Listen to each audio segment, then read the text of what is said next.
Hello dear friends, आज की class में हम लोग पढ़ेंगे डिस्ट्रीब्यूटिव एडजेक्टिव्स।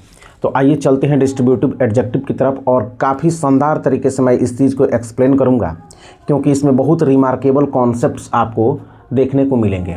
तो आइए सबसे पहले समझते हैं कि डिस्ट्रीब्यूटिव एडजेक्टिव्स में कौन कौन से वर्ड्स आते हैं।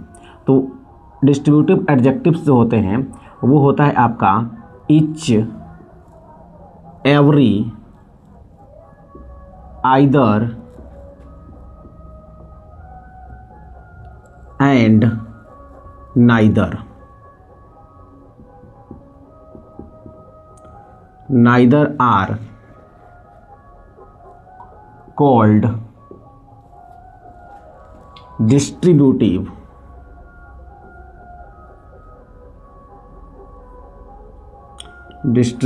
adjectives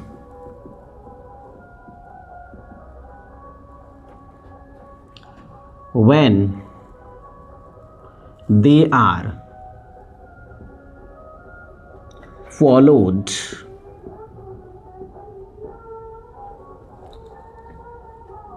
by a noun। मैंने क्या लिखा कि ईच, एवरी, आइदर और नाइदर को डिस्ट्रीब्यूटिव एडजेक्टिव्स कहा जाता है जब उनके बाद कोई नाउन आता है। तो यहाँ ध्यान देंगे कि ये जो ईच है, each, every, either and neither, इसको ईदर नीदर भी पढ़ा जाता है। तो जब मैंने आपको डिस्ट्रीब्यूटिव प्रोनाउंस पढ़ाया था उसमें मैंने बोला था ईच, आइदर और neither are called distributive pronouns, और उस स्थिति में उनके बाद कोई नाउन नहीं आता है। बट जब हम डिस्ट्रीब्यूटिव एडजेक्टिव की बात करेंगे तो उसमें आपका एवरी ऐड होगा। उसमें मैंने आपको बताया था कि ईच का जो हम यूज करते हैं, ईच का जो हम यूज करते हैं ये दो या दो से अधिक व्यक्तियों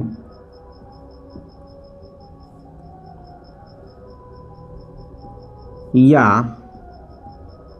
वस्तुओं के लिए।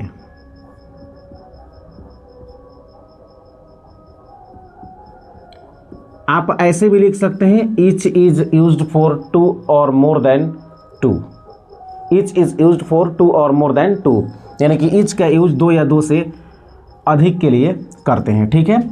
एवरी का जो यूज करते हैं, यहाँ ये कॉन्सेप्ट आप समझिएगा। एवरी जो होता है इसका हम यूज करते हैं तीन से अधिक के लिए।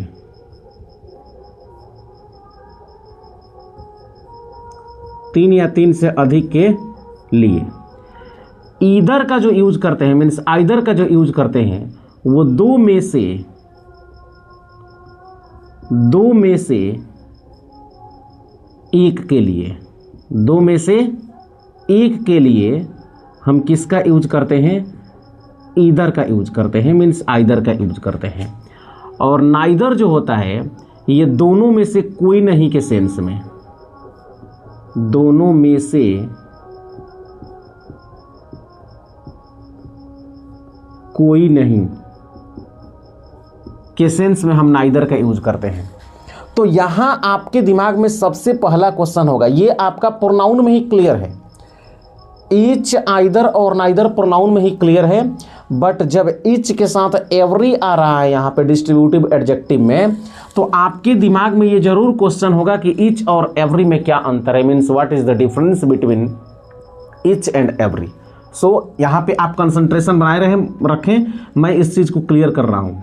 तो एक छोटा सा जो डिफरेंस है वो मैंने यहाँ क्लियर किया है कि ईच का यूज दो या दो से अधिक व्यक्तियों या वस्तुओं के लिए, जबकि एवरी का जो यूज करते हैं वो तीन या तीन से अधिक के लिए। ये एक छोटा सा मीन्स डिफरेंस है।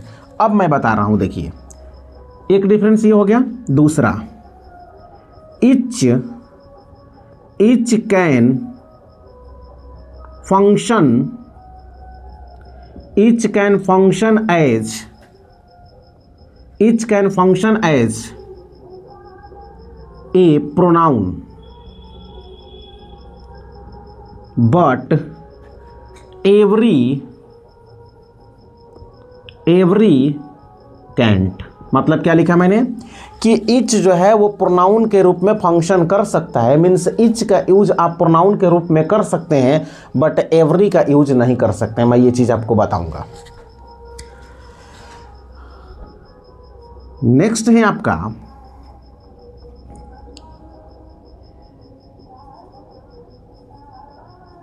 Etch highlights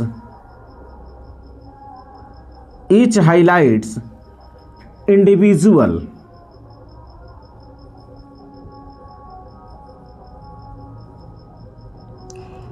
each highlights individual, यानी कि ईच का यूज जो करते हैं वो एक ग्रुप में एक एक इंडिविजुअल को हाईलाइट करने के लिए हम किसका यूज करते हैं? ईच का यूज करते हैं। ठीक है। And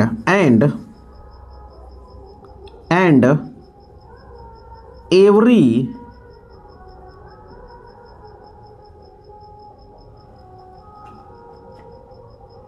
highlights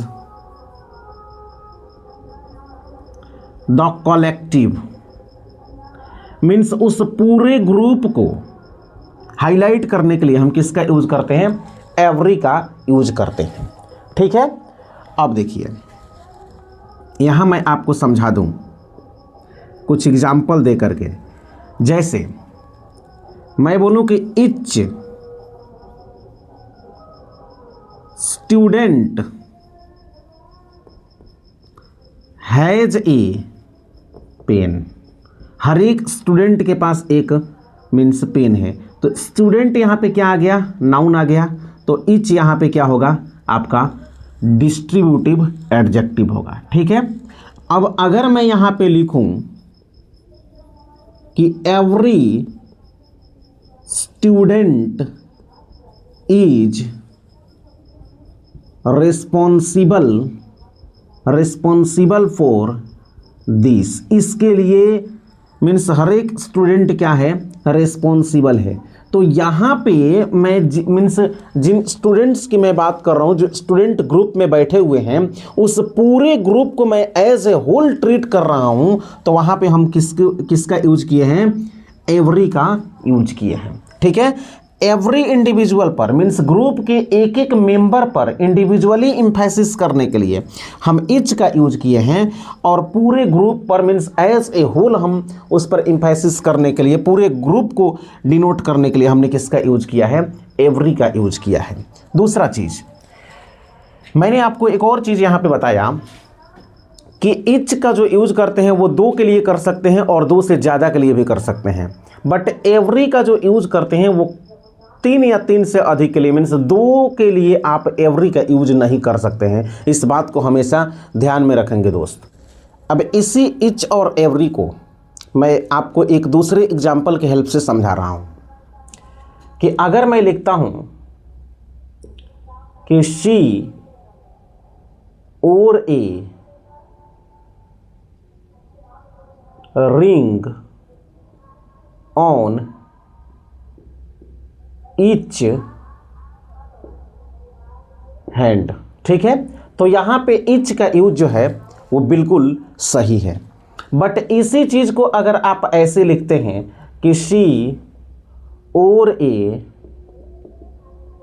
ring on every hand, तो यहां पे एवरी का यूज करना यहां पे क्या हो जाएगा? गलत हो जाएगा। क्यों?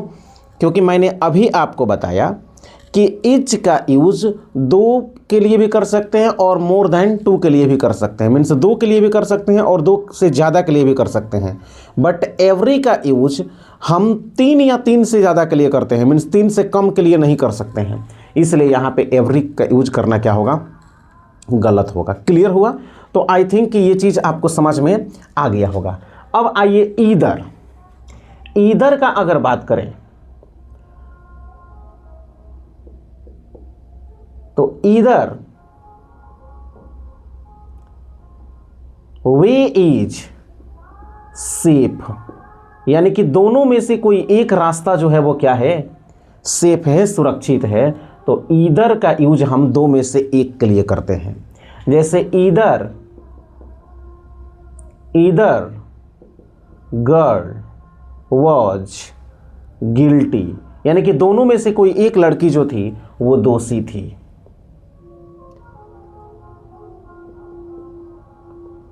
ईदर